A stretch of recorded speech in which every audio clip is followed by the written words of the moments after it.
Hi everyone, welcome back to the channel. Today I want to break down the tournament. The last BFL was the BFL Super Tournament on Lake of the Ozarks. It's a little late breaking this down, but I'm going to break it down kind of where I caught them at, what I found in practice. I found some good areas in practice. I just was practicing ahead of what I should have been. I was practicing for a fall transition and hoping they would move back. The water warmed up on me that week.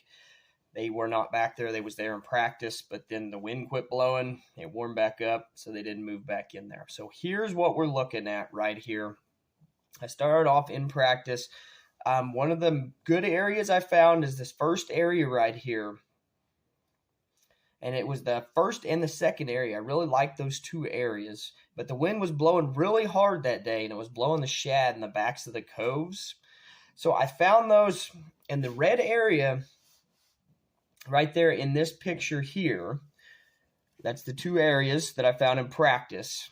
And then when you get in there, there's the purple in there, and that is where I seen 3 fish caught in practice, because I was in there and I seen a tournament boat come in, so I stayed back off of them. I didn't want to go in and jump in front of them, so I let them go in front of me and just kind of sat back and watched what they was doing while I was flipping the docks down and through there and some laydowns.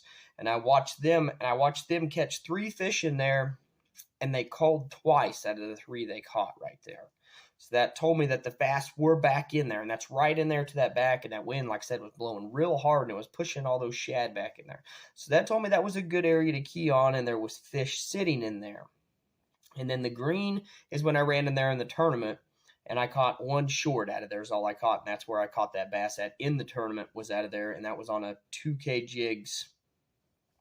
It's called the color is called Salsa Crawl, and that is in a dock monkey. It was a 3/8 ounce dock monkey. I was flipping around the docks. And then the second spot is called Jackson's Hollow, and the red in the back area right there, like I said, that wind was blowing hard that day, and it was blowing back into that cove. And actually that same boat I seen from the place before came in after I pulled into this cove.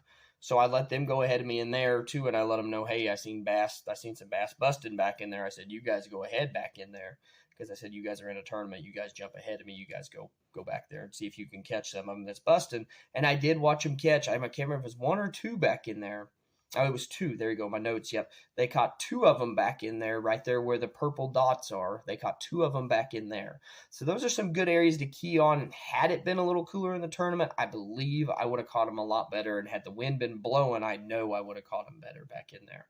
I should have slowed down in some of those areas in there on those deeper docks, but I was still trying to run too much, really. Lake of the Ozarks is so overwhelming for me. I'm still trying to figure that place out, kind of getting there.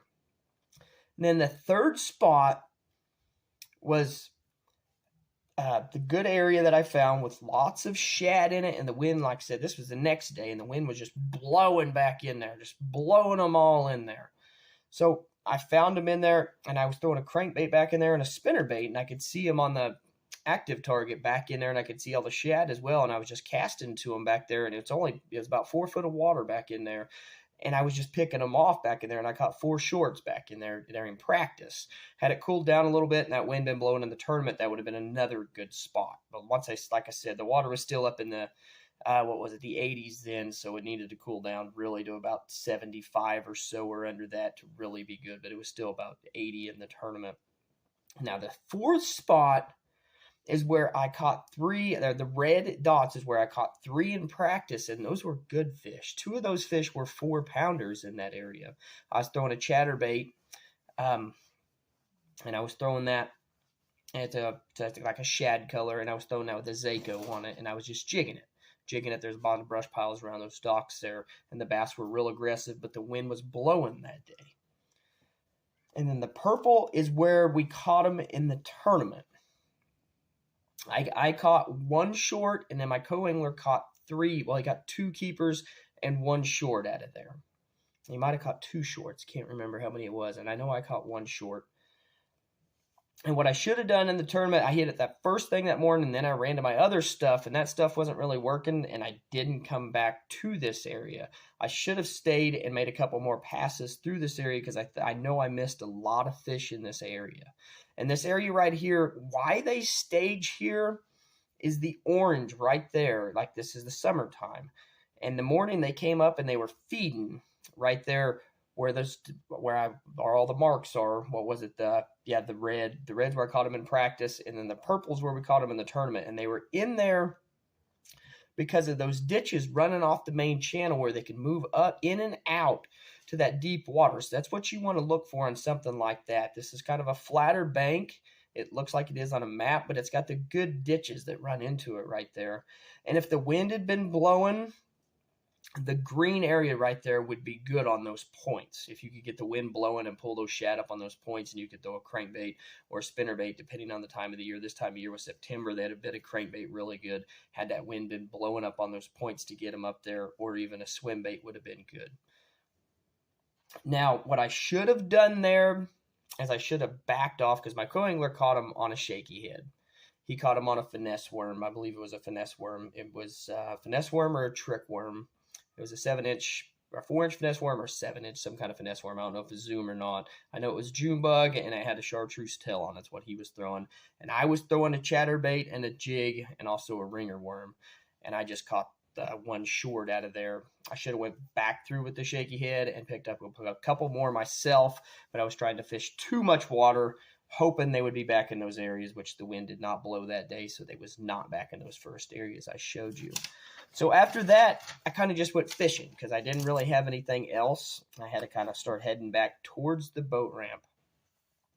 So the fish spot here, I just kind of went fishing, tried to get a pattern going, and I finally got something going. I started figuring this out, and it's a fish spot called Negro Hollow right there. And the red, we caught 2 shorts out of there in the tournament. I caught one, and my co-angler caught one. And those docks right in there kind of said, oh, okay, here we go. Yeah, and that other spot that was on the flat, the area before this, I said, I need to find stuff similar to this. But at this point, I had to start running back and just fishing stuff I didn't know much about, because I didn't know any other areas running back to the ramp. So then the 6th spot, I stopped in there, and I just skipped over the first part of that cove, because I started figuring out I needed to look for docks in around 12 to 15 foot of water seemed to be the key, and about 3/4 of the way back in these bigger coves. So I ran back in it wasn't really a bigger cove right there, but that cove right there where it's zooming in on right there, and you're in it now. I caught 1 keeper and 1 short out of there where the 2 red dots are. And I caught those on the dock monkey in the salsa crawl, a 3/8 ounce. And that's what I finally got put together. Had I had another day, I could have went and duplicated this all over the lake. I just did not get this figured out in practice. I was still trying to catch them in the fall transition and moving back into the creeks, and I was just a little bit ahead of them, had it because I was supposed to get cooler, and then it did not cool down, or if the wind had been blowing. But that's just where you got to adjust when the tournament time comes, and that's why I'm doing these videos for you guys, to kind of show why the fish are there and where I'm catching the fish, to help you guys out, not exactly just for you guys to go beat those areas up, but just to help everybody out there, because this information is not really out there in any YouTube channel that I know about. So I want to help you guys out. Even though I only brought 1 keeper to the scales, there's still a lot that I learned that day. It was like, you might look like a failure and like, oh, I got, close to last place, but it was not a failure. I learned more about that lake, so the next time I go to Lake of the Ozarks, I can build off of that and keep growing with that lake. So that's, like I said, all because of tournament. You do not win it or you do not take a check, it is not a failure. You always learn something. And what is a failure is if you go there and you just go home and you're blank. You didn't figure anything out at the end of the day. You don't know where you went wrong. You don't know what you didn't do anything right, of course. But you always want to learn what you did wrong and then move forward from that and figure out and take a positive out of that and build off of that the next time you're on the lake. Hopefully these videos are helping you guys.